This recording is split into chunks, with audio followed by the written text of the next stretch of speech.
Thank you, Chairman Good, for leading this. Well, we have officially have the swamp's recipe for the failing of the American people. A massive government funding bill, chock full of wasteful spending, harmful policies, and pork projects.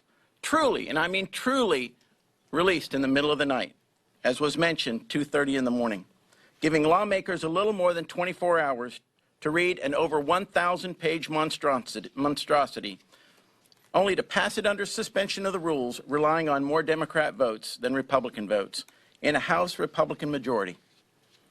Just like the first package, the swamp's second half of the Omnibus represents a total surrender by Republican leadership.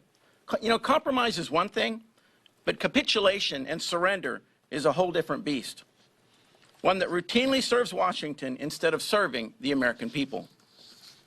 To my House and Senate Republican colleagues, it's time to put your money where your mouth is, because you can't claim to be a pro-life champion and then fund abortion, abortion travel, and aborted fetal tissue research.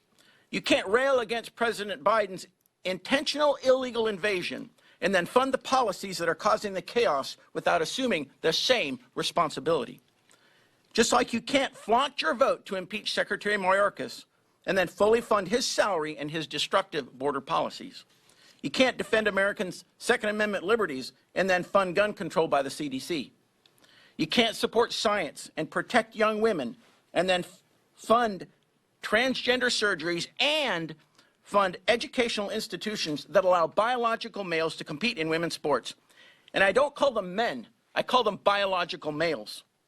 Real men protect women, and they don't use their superior strength to steal the honor, hard work, and achievements of women. So all you ladies out there, I want to hear you like Riley Gaines. Speak up. We're fighting for you. You can't advocate for election integrity and then fund illegal aliens voting in federal elections. You can't complain about the violation of Americans' First Amendment rights and then fund more disinformation governance boards and government by proxy censorship. You can't sound the alarm on our dire economic outlook and ballooning national debt and then rubber stamp spending higher than Nancy Pelosi's levels from fiscal year 23. And the list goes on and on. Republicans simply cannot righteously denounce Democrats' disastrous policies that are destroying our great country and then turn around and fund them. Yet many will do that very thing later this morning, and the American people will surely take note of those who do. After all, if you fund it, you own it. But it's not too late. We promised the American people that we would fix these problems, not fund these problems. So I urge my colleagues to vote no on the swamp's second half omnibus so we can deliver on that promise.